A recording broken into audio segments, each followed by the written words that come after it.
Yep, I make mistakes too. What do you do when you go to fold back your next line and there's nothing to trim? Literally nothing. So now you don't have a seam allowance. You have to take it back. You have to rip it back and fix it, and I'm going to show you how to do that. Oh no! I can even see white paper back here, so I have no seam allowance whatsoever.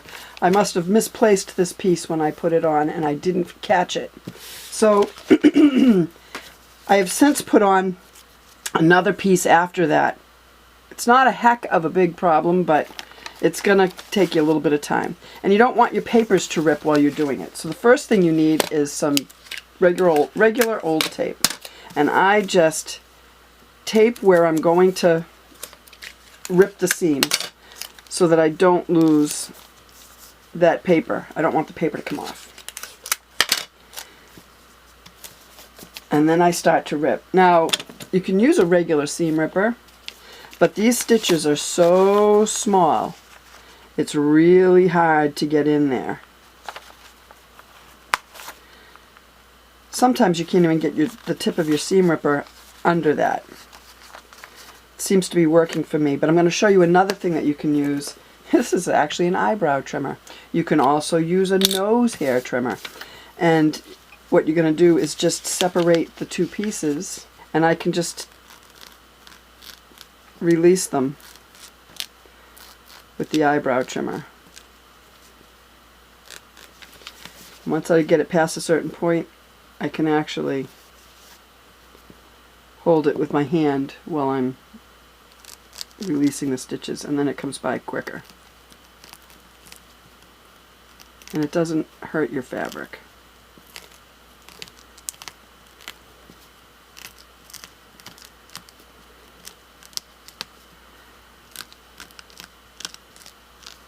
Now I'm going to be stuck under that seam right there, so I'm going to have to release that seam as well,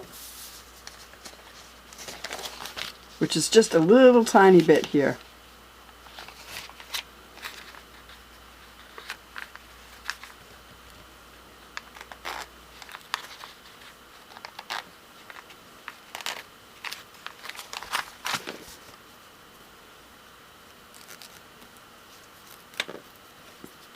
So then I can take this piece off.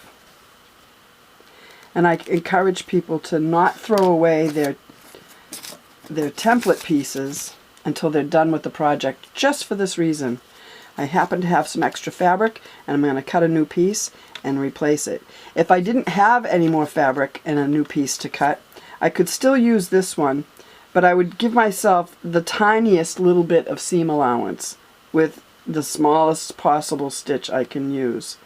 I'd just iron that back out flat, replace it, but I'd have to replace it,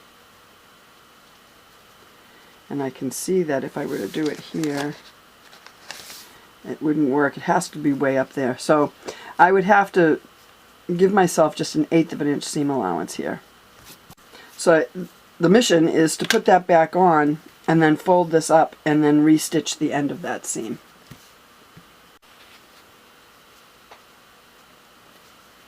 Just to make sure I'm right, I'm going to fold this and make sure that it comes past my point, and it does. So now I can sew it.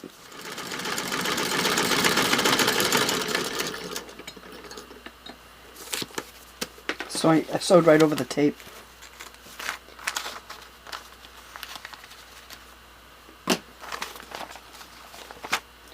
Now I press this out.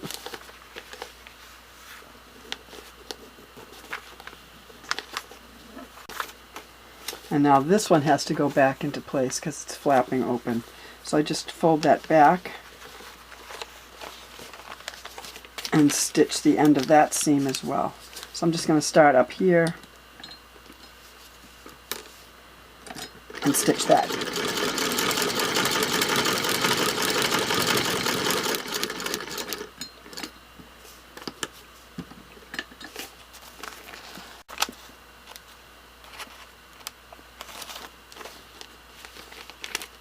Yeah. Like it never happened.